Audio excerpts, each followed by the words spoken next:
Good morning, music teachers. Today I'm going to talk about the tips and hints to make creation faster.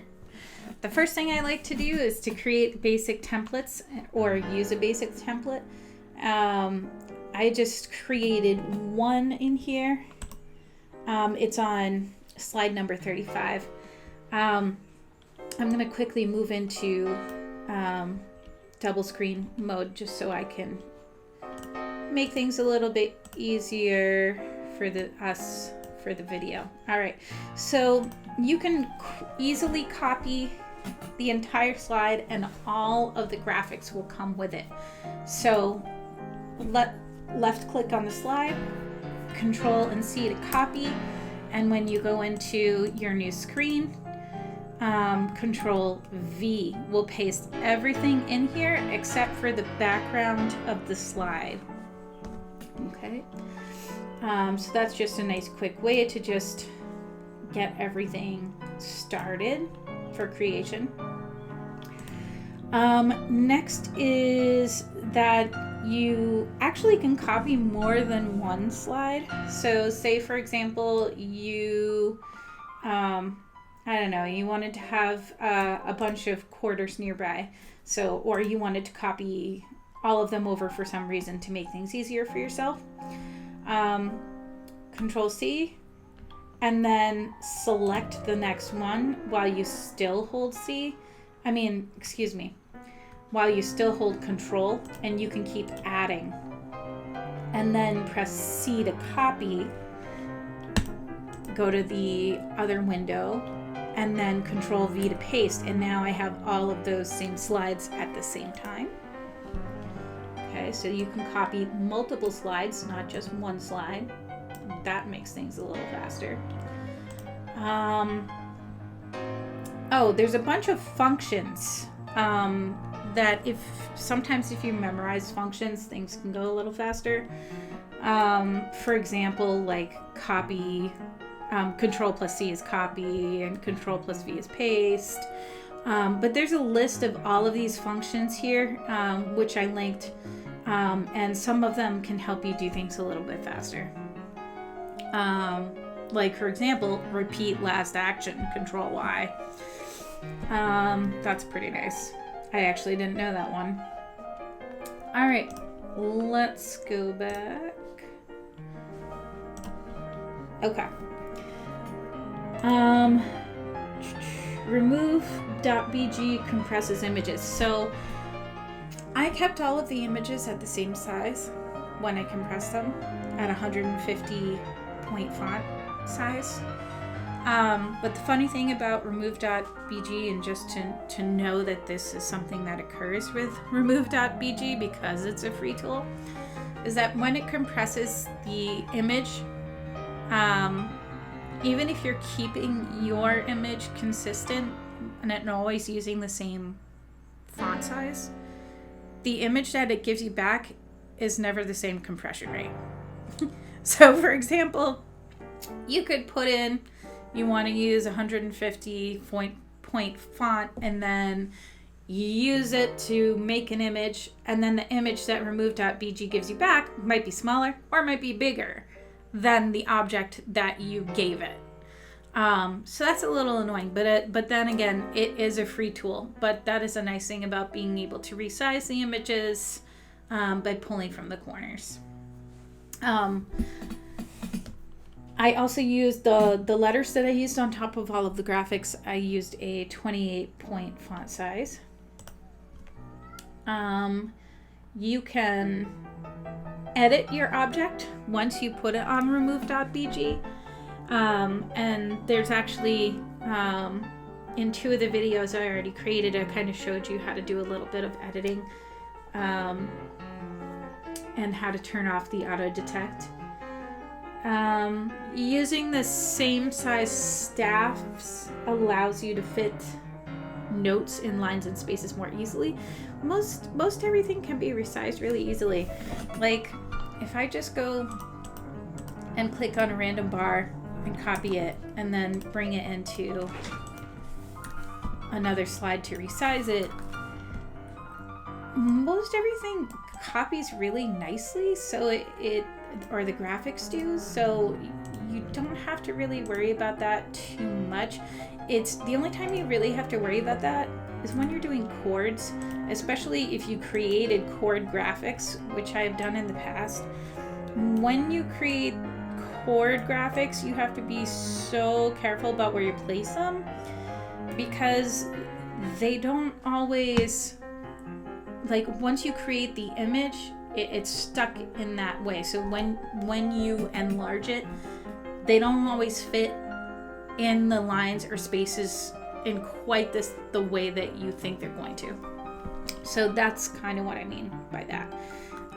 But for the most part, you know, you can make these pretty big and they'll fit. And another thing is, once you've copied one note in, you can just copy and paste from that same note to continue to create your images, just to make your life a little bit easier. Just copy from the same one. So there you go. So that's an idea. Then let's see, the next thing, you can collapse and open the sections, which I talked about in one of the videos already. Copy and paste from notes you've already pulled over.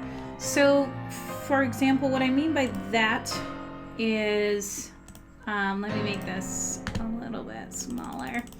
Say you're working on a piece of music, and like you can see in here, I'm working on replacing the notes that don't have letters with ones that do have letters.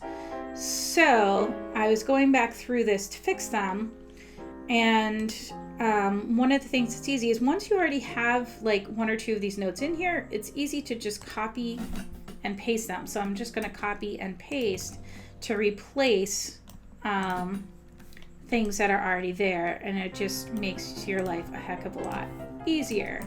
So then you don't have to go back and forth between both PowerPoints.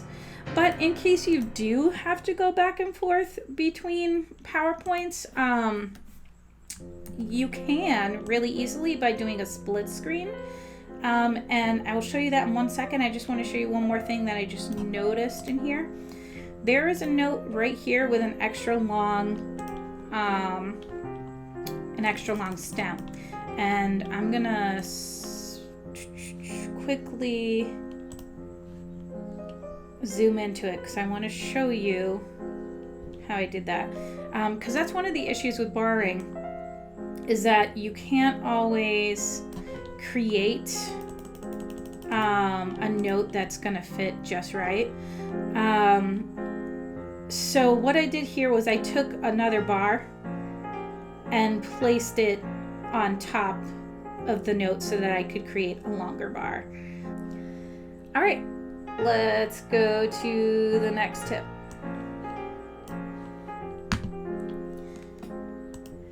The next tip is that you can drag your screens over. So basically how to pull windows to the left. All right, so to make a window go from a full window to being dual screen, if you're in Windows, all you have to do is go to the top of your program, drag your program down by left clicking and holding the mouse, and then pull it to one side of your screen. When you see the screen go gray like this, you can let go, and then it will give you an option for what you want on the other side of your screen. So say, for example, you are working in a presentation, then you can put that presentation on the right. All right. Let's see if there's any more. Oh, when creating notes with ledger lines, if you're creating your own notes with ledger lines, or creating new notes with ledger lines, and I want to save what I did here, so I'm going to just save that before we move. It really helps if you take a staff, copy it, and then if you're creating new lines for a note, to like literally stick it up here and place your note on top of the staff. And then when you create your lines, create them on top of the staff, because then you get the right spacing. So if I'm creating a ledger here, that's going to be an extra big ledger, I guess. Extra long. And then I'm going to fix its width. All right. So as long as I do that, they seem to match up pretty good. So like, say for example, I wanted to make, I don't know, a G or something. So I'm going to take this, copy and paste the one I already made so it's the same length, but then put it on top of the bar line. And if it's not fitting quite right, zoom in, of course, so you have more control over where it fits. And then you can line this up. And then of course take the picture with snip or remove.bg. So if you're creating a new graphic, that's how you would do it. And then you go down here, snip, new, ta-da, there we go. Although I wouldn't use that one because the lines are wonky. But anyways, that's just an idea to show you how to create those ledger lines and to keep them the same distance. Is whatever staff you're using or what size you're using, that will help you keep that consistent. All right. All right, and we already talked about better resolution for alignment of the note by using Zoom. And that is it for tips and hints to make creation faster. Know that if you have any more questions or ideas, or if you ever need help with the product, that you can always go to the Facebook group and ask a question. Or if there's something that I didn't answer and that you need help with, then I'm happy to help with that too. And our Facebook group is the Music Tech Teacher. So right here. So the Music Tech Teacher. So if you log in here, I can answer questions. You can send me messages, etc., and I can help you in real time. Always happy to even do like a Skype or a Zoom session or something like that too, if that's useful for you to help with creation. All right. That's it for today. Thank you so much. I hope that these tips and hints were helpful. Have a good day.